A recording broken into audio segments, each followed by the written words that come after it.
Well, Bertie and I are coming along here to show you an unusual tree, which you can just see to the left of the pine tree.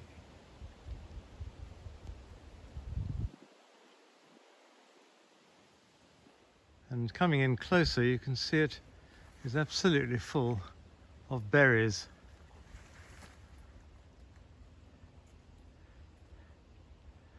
This is the Maquis Wineberry tree from the Andes of Chile, and the Mapuche people collect the berries and sell them in the market. They are absolutely full of anti-oxidants, which is very good news for your cholesterol levels. It's not a very distinguished looking tree, quite frankly. It has white flowers earlier in the year, but I thought it was quite unusual. And in fact, this year it has really produced a lot of berries. This one started off life as a variegated specimen, and you can see some of the variegation on one or two of the branches. I thought they might give it a bit more interest, but it seems to have lost quite a lot of variegation, maybe because it's been growing in quite deep shade. Anyway, its official name is Aristotelia chilensis. Looking at the Sphinx's border,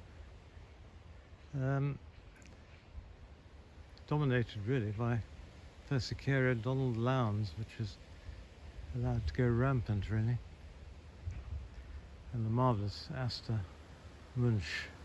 But above it, years ago I planted a Turkish hazel, Corylus colurna, because I'd seen it in full fruit in Surrey, and the fruits are so extraordinary looking.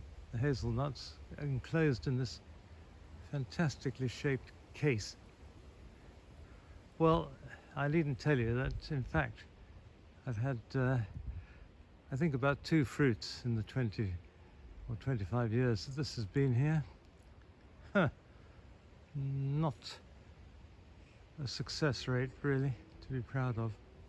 However, what I do like about it is its pyramidal shape.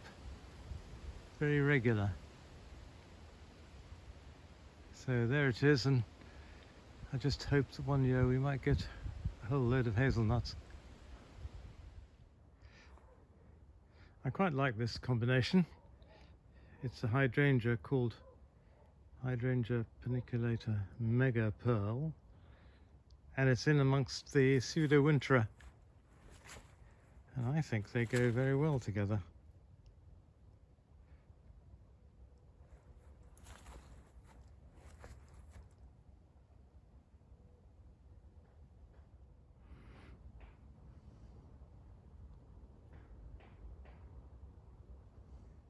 Planting the autumn border, I went for shrubs which had nice autumn colour, and here is one in question.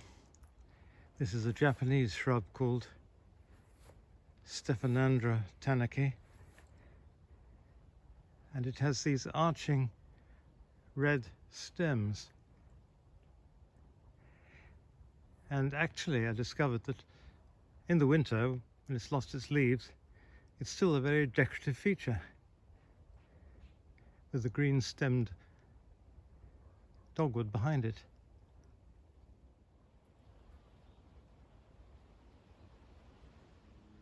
I have to point out that there is some maintenance involved in this shrub, because the new growth has the red stems, and so I tend to cut out the older, browner stems, just leaving these red ones, and new ones tend to form during the year like this. Here we come across a small tree which is flowering away, a member of the Aralia family, and this one is called Calapanax pictus, also known as Calapanax septemlobus. It has quite a jungly effect, even though it's extremely hardy. And from Asia, let's go closer. Coming in closer,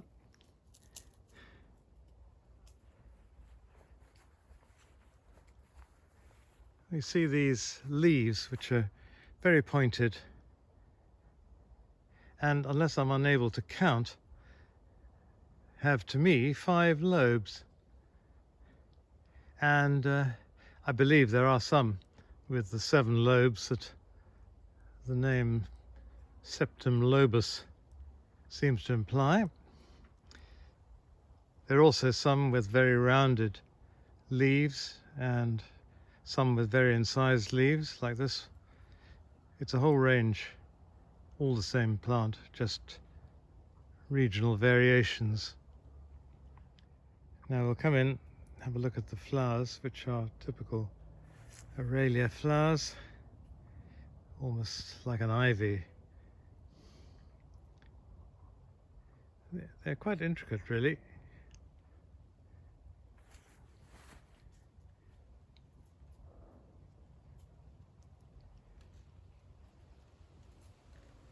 Funny little things.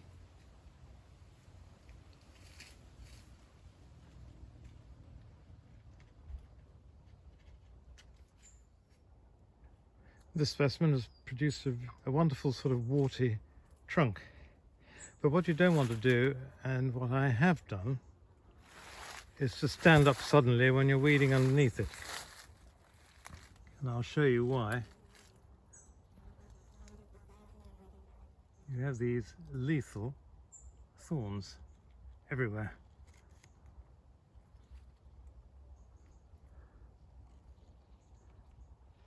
Ouch!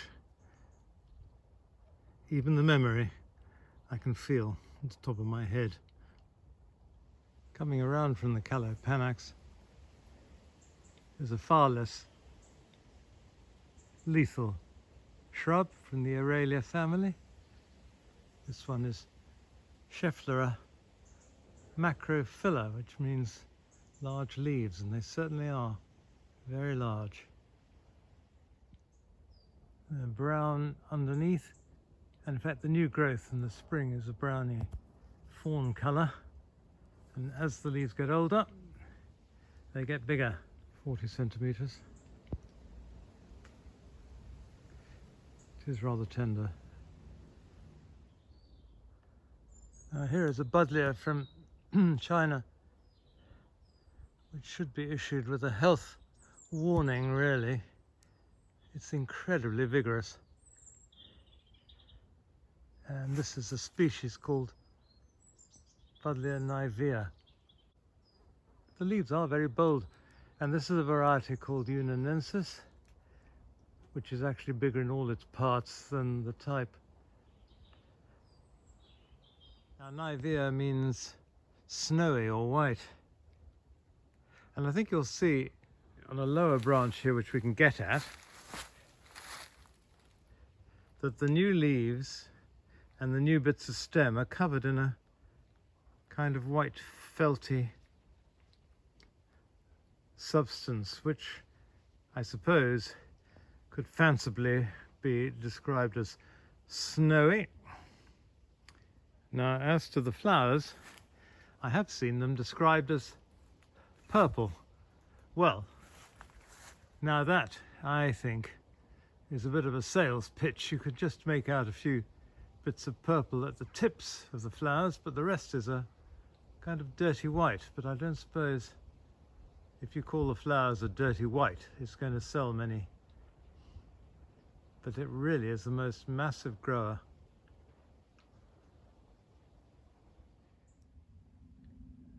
In the same area, just in passing, there's this delightful little shrub from Australia, the Alpine mint bush with its tiny walls of leaves.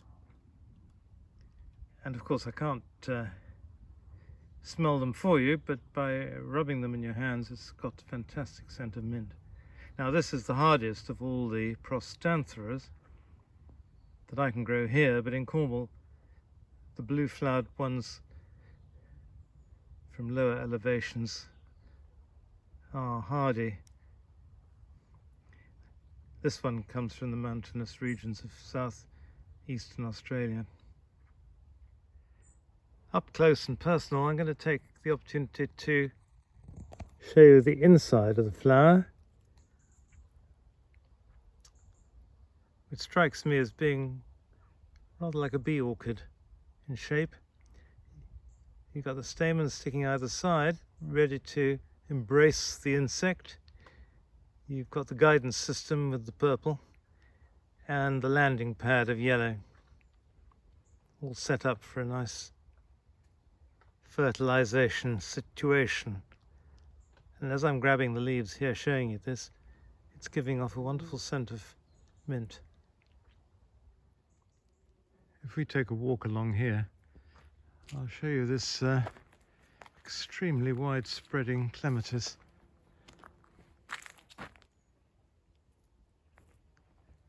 As you can see, it's going far and wide. This is a hybrid herbaceous clematis called Clematis juiniana, and this is the form Mrs. Robert Bryden.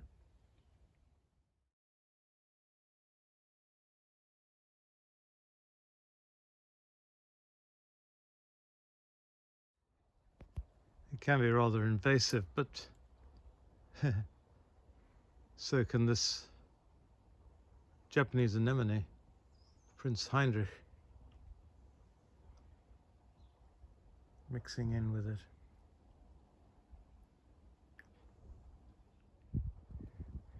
It's supposed to be scented, but I can't actually make out any particular scent here. But the flowers are very nice, especially when you see them up close.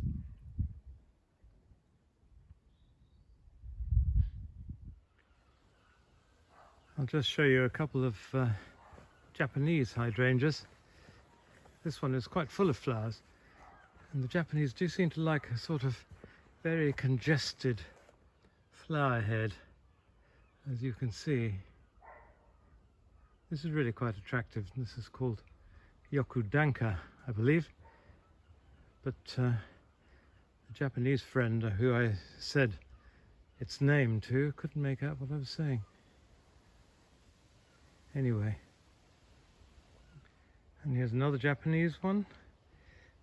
Very, very large leaves, but the flowers, surprisingly, aren't as enormous as one might expect. Here you've got a sort of double sterile ring around them, and then the little tiny flowers inside.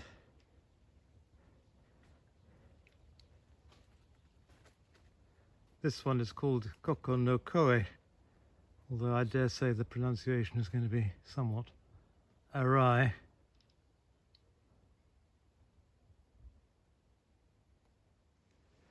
We'll finish on a colourful note. Here's a combination I enjoy. This is the hardy hibiscus rose moon with its massive flowers, and next to it is the purple leafed and flowered eucomis called sparkling burgundy.